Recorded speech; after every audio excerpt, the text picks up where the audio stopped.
La France est aujourd'hui fracturée, défigurée, martyrisée, après 50 années au cours desquelles nos dirigeants politiques, toutes tendances confondues, ont fait preuve successivement de laxisme, d'absence de clairvoyance et de lucidité, de manque de vision, de déni de réalité, de volonté politique et à présent de renoncement face au plus grand des dangers qui menacent notre nation, la guerre civile et ethnique. L'acceptation d'une immigration massive non contrôlée est surtout incompatible avec nos valeurs, nos mœurs et nos modes de vie, sans avoir modifié les conditions d'accès à la nationalité française, constitue une faute et une trahison inqualifiable commise contre la nation, contre son identité et son droit légitime à sa continuité historique. En l'espace seulement de 4 ou 5 décennies, nos élites politiques, négligeant totalement le bien commun et l'intérêt de la nation, ont mis en réel péril plus de 1500 ans d'histoire du peuple français. Et aujourd'hui, la patrie est en danger. Oui, notre patrie est en grand danger.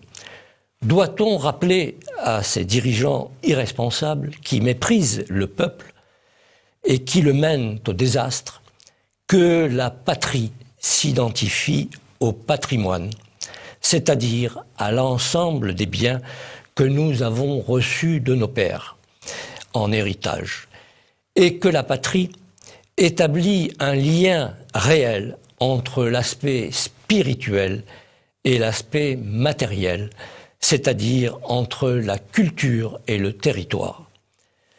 Elle mêle donc les valeurs et l'aspect spirituel qui composent la culture d'une nation.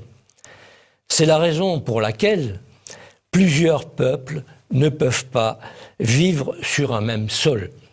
Plusieurs cultures ne peuvent pas coexister paisiblement sur un même territoire. Je citerai Julien Freund, une collectivité politique qui n'est plus une patrie pour ses membres cesse d'être défendue pour tomber plus ou moins rapidement, car là où il n'y a pas de patrie, les mercenaires ou l'étranger deviennent les maîtres. Vouloir, par idéologie progressiste, universaliste, de surcroît, sans l'aval du peuple autochtone, imposer une société pluriethnique et pluriculturelle est une pure folie. Le pluriculturalisme est une imposture sanglante que nous avons déjà payée chèrement ces dernières années et qui va plonger la France vers la dévastation et le malheur. Avoir ignoré cela et avoir refusé de corriger le cours néfaste des choses a conduit en effet à la situation explosive et délirante qui frappe aujourd'hui injustement le peuple français. Celui-ci souffre de l'abandon de ses dirigeants face à l'instauration d'un communautarisme dicté par une idéologie mortifère,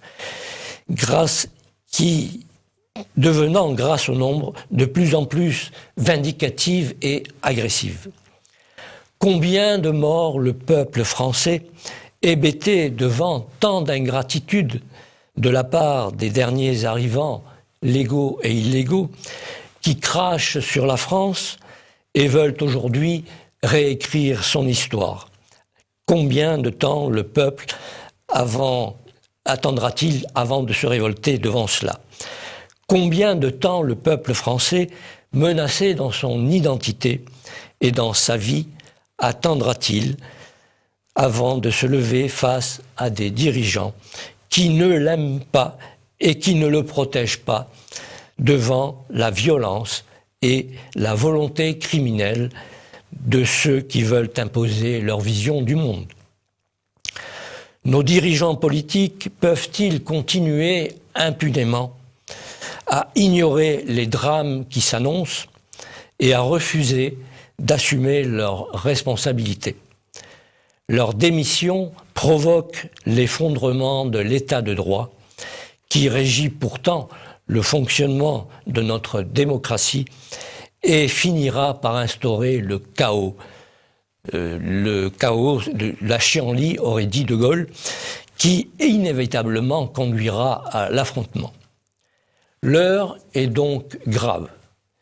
Face au naufrage de la France, qui se dessine sous nos yeux ahuris, le peuple français doit-il se résigner et se soumettre au triste sort qui lui est réservé?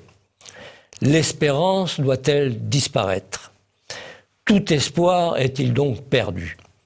Mais la fin de l'espoir, n'est-ce pas le commencement de la mort? Eh bien non, rien n'est écrit et tout est encore possible à condition de le vouloir.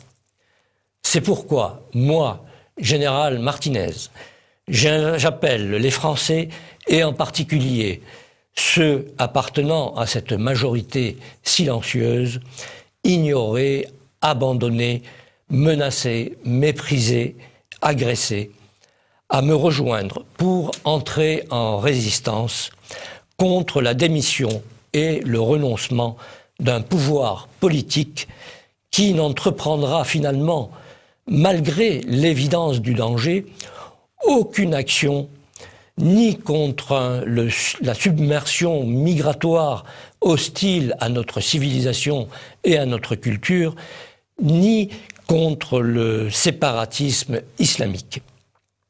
Face à cette soumission à l'esprit totalitaire qui conduit à la trahison de la nation française, je les invite à se rallier à moi pour préparer l'élection présidentielle de 2022, à laquelle j'ai décidé de me porter candidat. Hors des partis politiques. Il faut en effet provoquer le sursaut national indispensable au rétablissement d'un État fort, soucieux du bien commun et de l'intérêt de la nation, qui doit pouvoir exercer son droit légitime à sa continuité historique mise à mal depuis trop longtemps. D'ailleurs, notre souveraineté, confisquée par des institutions supranationales, doit être retrouvée et réaffirmée.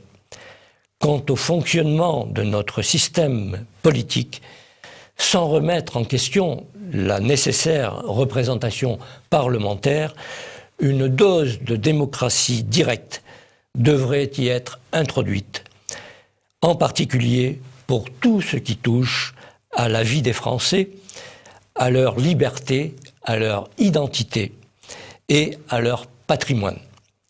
Cette candidature s'appuie sur la formation, entreprise depuis quelques mois, d'une équipe de gouvernement de relève nationale. Elle est par ailleurs soutenue par d'autres généraux.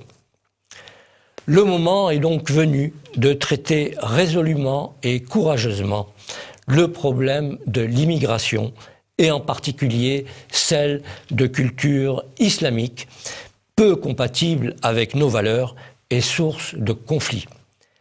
Après le droit à la différence pour les individus prôné par la gauche française il y a une quarantaine d'années, il est temps à présent d'exiger le même droit à la différence pour les peuples. Le peuple français a le droit d'être différent des peuples d'Afrique noire et du Maghreb et vice-versa. L'Europe doit pouvoir être différente des peuples différentes de l'Afrique noire et du Maghreb également. C'est d'ailleurs ce qui a constitué la richesse de l'humanité jusqu'à présent.